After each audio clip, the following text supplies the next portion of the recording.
آپ کی جدوجہد کے نتیجے میں اگر ملک ایرانی طرز کے اسلامی انقلاب کی طرف پیش قدمی کرتا ہے جلد یا بدیر، تو آپ کے خیال میں کیا یہ لائن درست ہوگی؟ اصل میں اس سوال میں اب میں پورا پڑھ دوں پہلے. ایرانی طرز سے میری مراد یہ اصول ہے کہ ملک کے وسائل پر سے ہر اس کلاس کی اجارہ داری ختم کر دی جائے جو صحیح اسلامی طریقے پر ملک کو چلانے میں پس و پیش سے کام لے رہی ہو، اور خالص علماء یا پرو علماء قسم کے لوگوں کے ہاتھوں میں زمام اختیار دے دی جائے. اصل میں آپ نے ایرانی انقلاب کے بارے میں سوال کیا ہے اور پھر اس کی ایک تعبیر یا توجیہ خود کی ہے کہ آپ کے نزدیک اسلامی انقلاب یہ ہے ایران کا. اس میں اختلاف کی گنجائش ہے کہ آپ نے جو کچھ اسے سمجھا وہ صحیح ہے یا نہیں. میری رائے ایران کے انقلاب کے بارے میں یہ ہے کہ اس میں تو کوئی شک نہیں ہے کہ وہ کوالیفائی کرتا ہے لفظ انقلاب کے لیے، وہ واقعی انقلاب ہے، نمبر ایک. نمبر دو، جب ہم اسلامی انقلاب کہتے ہیں تو دوسری اس کی جو ہے وہ اسلامی ہے یا نہیں ہے، تو وہ یقیناً شیعہ اسلامی انقلاب بھی ہے. اس میں اضافہ کرنا پڑے گا کہ ان کا اپنا ایک مکتب فکر ہے. اس مکتب فکر میں اصل میں ہمارے اور ان کے مابین عام طور پر لوگ یہ سمجھتے ہیں کہ شاید زیادہ فرق فقہ کا ہے. میری رائے میں فقہ کا فرق زیادہ نہیں ہے. فقہ جعفری، فقہ حنفی، فقہ مالکی، ان میں زیادہ فرق نہیں ہے. جتنا فرق فقہ حنفی اور فقہ مالکی کا ہے تقریباً اتنا ہی فرق جو ہے وہ فقہ جعفری کا ہے. اس میں لمبا چوڑا فرق نہیں. اصل فرق ہے ہمارے تصور خلافت اور ان کے تصور امامت میں. چونکہ وہ ائمہ معصومین کے قائل ہیں اور ہمارے نزدیک معصومیت جو ہے وہ خاصہ انبیاء ہے. صرف نبی معصوم ہوتا ہے، کوئی اور معصوم نہیں. تو ہمارے نقطہ نگاہ سے وہ نبوت بن گئی. تو گویا کہ وہ جو تو جن کے امام حاضر ہیں ان کا تو نبی موجود ہے آج بھی، اور جن کے امام غائب ہے لیکن 12 اماموں کے وہ قائل ہیں، تو گویا کہ ہمارے نزدیک وہ 12 نبیوں کے قائل ہیں حضور کے بعد. یہاں سے ہمارے اور ان کے درمیان بڑی بیسک بات ہو جاتی. لیکن چونکہ لفظ نبی انہوں نے استعمال نہیں کیا، قادیانیوں نے کر لیا، تو قانون کی زد میں وہ آ گئے، یہ نہیں آئے. ورنہ وہ بات جو ہے بنیادی طور پر کوئی لمبا چوڑا فرق نہیں ہے. تو اس پہلو سے میں کہہ رہا ہوں کہ شیعہ اسلامی انقلاب اس کو میں کہہ سکتا ہوں.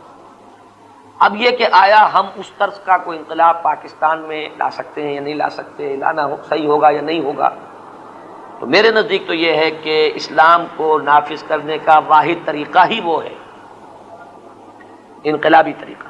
نہ یہ سیاسی انتخابات کے ذریعے ہوگا، نہ یہ تبلیغ سے ہوگا، محض تبلیغ سے. تبلیغ اس کے لیے ہو تو ٹھیک ہے، محض تبلیغ سے نہیں ہوگا. نہ یہ جس طرح ضیاء صاحب اوپر چڑھ کر بیٹھ گئے اتفاقاً، چونکہ وہ CNC تھے اس وقت، وہ نہ ہوتے تو کوئی اور چڑھا ہوتا. تو یہ کوئی وہاں کسی اپنے انقلابی جدوجہد کے نتیجے میں نہیں پہنچے، وہ تو CNC ہونے کی وجہ سے پہنچ گئے. اس طرح کا آدمی بھی اسلام نافذ نہیں کر سکتا. وہ ثابت ہو گیا، 6 برس اب ہو گئے. طریقہ یہی ہے. البتہ اس طریقے میں یہ بات جان لیجئے کہ ایران کو کچھ سہولت حاصل تھی جو ہمیں نہیں ہے. اولاً لہذا ہمیں وہ طریقہ اختیار کرنے کے لیے 10 گنا زیادہ محنت کرنی پڑے گی ایرانیوں کی نسبت. دوسری بات یہ ہے کہ اصل انقلاب کے اعتبار سے ایران کے انقلاب میں کچھ کمزوریاں ہیں. اگر ہم نے وہ 10 گنا محنت کر لی تو وہ کمزوریاں رفع کر کے انقلاب لائیں گے. اب ان دونوں باتوں کو سمجھیے کہ انہیں سہولت کیا حاصل ہوئی. سہولت یہ حاصل ہوئی کہ ایران کے ملک کے خاص حالات ہیں کہ اس کا جو مین لینڈ ہے وہ 100% شیعہ ہے، سنی ہے ہی نہیں. اس میں سنی ہے تو صرف پیریفری پر ہیں، سرحدوں پر ہیں. کرد ہیں شمال مغربی، بلوچ ہیں جنوب مشرقی علاقے میں، کچھ افغان ہیں خلجی وغیرہ، یہ کچھ سنی ہیں. کچھ عرب سنی ہیں، وہ بالکل یہ جو ہے نہیں، عراق کے ساتھ نہیں. کون سا خوزستان کہلاتا ہے، کون سا جو اصل میں تیل کا ریجن ان کا ہے، اسی اہواز، شاید اہواز پروونس، اہواز پروونس ہے، ابادان تو پروونس نہیں ہے. بہرحال اہواز ہی کا اصل میں خراج جو ہے حضرت معاویہ رضی اللہ تعالی عنہ سے حضرت حسن نے اپنے لیے لکھوایا تھا رضی اللہ تعالی عنہ. یہ وہ علاقہ ہے کہ اس صوبے کا جو ہے وہ ہمیں ملے گا خراج، اور امیر معاویہ نے ان کو دے دیا تھا. یہ وہ پروونس. اچھا خیر، تو یہ سہولت انہیں حاصل تھی، یہ ہمارے ہاں نہیں ہے. ہمارے ہاں تو شیعہ سنی جو ہیں وہ بندھے ہوئے ہیں، گتھے ہوئے ہیں. اوپر سنی اور نیچے شیعہ، یا نچلی منزل میں شیعہ اور اس سے اوپر جو ہے اس وغیرہ. تو ایک تو یہ ہمارے ہاں بہت مشکل ہوگی. دوسرے یہ کہ شیعوں میں ایک مذہبی علماء کی کاڈر جس کو کہنا چاہیے، وہ بڑا معین قسم کا نظام قائم ہے جو ہمارے ہاں سنیوں میں نہیں ہے. ان کی گریڈیشن ہے، ان کی باقاعدہ اسٹینڈرڈائزیشن ہے. آپ یہ الفاظ سمجھ رہے ہیں نا، اسٹینڈرڈائزیشن، گریڈیشن، رتبہ بندی. یہ حجت اللہ ہیں، یہ آیت اللہ ہیں، یہ مجتہد ہیں، یہ وہ ہیں، اور یہ بڑا مستحکم نظام ہے.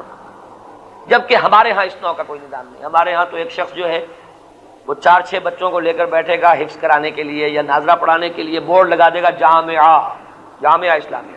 جامعہ کہتے ہیں یونیورسٹی کو. کوئی اس کو روکنے والا نہیں کہ اللہ کے بندے تم نے کہاں یہ جامعہ کا بورڈ لگایا ہوا ہے.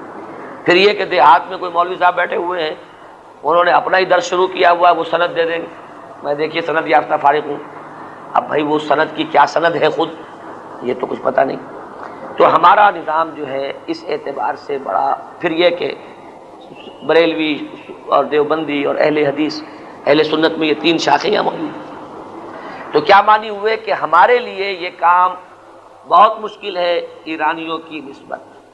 یہ 2 بڑے ہرڈلز ہمارے راستے میں. لیکن اگر یہ 2 ہرڈلز ہم اپنی محنت سے کمپنسیٹ کر کے کسی طرح پورے کر لیں تو ہمارا نظام زیادہ مستحکم ہوگا. اس کی شرح کیا ہے؟ اس کی شرح یہ ہے کہ ہمیں تو پھر ایک دعوت اثر نو دینی ہوگی. کسی پری ایگزسٹنگ اسلامی مذہبی نظام پر ہمارا کام آگے نہیں چلے گا. ایک نئی دعوت ابھرے اور نئی دعوت جو ہے وہ لوگوں کو مختلف جگہوں سے کھینچ کر ایک پلیٹ فارم پر جمع کرے، ایک نئی جماعت بنے جس میں سے دیوبندیوں میں سے بھی کچھ لوگ آئیں گے، بریلویوں میں سے بھی کھینچ کر آئیں گے. اس لیے کہ سب لوگ تو ان کے اندر بھی تو آخر وہ مولویوں نے جو ان کے مغالطے ڈالے ہوئے بات اور ہے، لیکن خلوص و اخلاص کے ساتھ وہ تو چلتے ہیں ان راستوں پر جو ان کے مولویوں نے بتائے، ان میں بھی ہیں، اہل حدیث میں سے بھی آئیں. تو یہ جو ہوگی یہ ایک نئی جماعت بنے گی نئی قیادت کے ساتھ. یہ جماعت اگر اللہ تعالیٰ کو منظور ہو اور وہ ان سیڑھیوں کو چڑھ کر انقلاب برپا کر دے تو وہ ہوگا مستحکم انقلاب. ایران میں چونکہ کوئی نئی جماعتی تنظیم نہیں ہوئی، وہ پرانے مذہبی کاڈر ہی کی بنیاد پر انقلاب آیا ہے، لہذا وہ انقلاب مستحکم نہیں ہے. اس انقلاب کو نئی دعوت دے کر نئی تنظیم بنانے کا مرحلہ نہیں طے کرنا پڑا، حالانکہ وہی جڑ بنیاد ہے، لہذا وہاں انسٹیبلٹی ہے. یہی وجہ ہے انقلاب کی تکمیل کے بعد بلڈ شیڈ کی ضرورت نہیں ہوا کرتی. فتح مکہ کے بعد حضور نے کسی کا خون نہیں بہایا، معافی کا اعلان. وہ میگنینیمٹی جو ہے وہ یہ لوگ اس لیے شو نہیں کر سکے کہ وہ بنیادی انقلاب کا جو کام انہیں کرنا چاہیے تھا وہ کیا ہوا نہیں تھا، سب گڑبڑ تھا. لیفٹسٹ بھی ہیں، رائٹسٹ بھی ہیں، سب کے سبھی گڑبڑ تھے نا. اپنی کوئی ایک علیحدہ تنظیم کی حیثیت تو بنی نہیں تھی انقلاب کی. اس وجہ سے جیسے ہمارا متحدہ محاذ تھا ویسے ان کا محاذ تھا. یہ دوسری بات ہے کہ اس میں جو مذہبی عناصر تھے وہ ایک شخص کی قیادت پر جمع ہو گئے تھے، اس لیے وہ کچھ کامیاب ہو گئے. ہمارے مذہبی عناصر بھی ایک دوسرے سے سرپٹول کر رہے تھے، میز کے اوپر ہاتھ ملاتے تھے، میز کے نیچے سے ٹانگیں گھسیٹتے تھے. یہ عین تحریک کے زمانے میں ہو رہا تھا، لہذا ہم بالکل ناکام ہیں. تو میں نے اتنی وضاحت اس لیے کر دی ہے کہ آپ کا یہ سوال بڑا گمبھیر ہے، اور بہرحال اس میں چونکہ اس کی گواہی ملتی ہے کہ آپ اس مسئلے پر سوچ رہے ہیں، تو میں نے یہ چند اشارات کر دیے ہیں.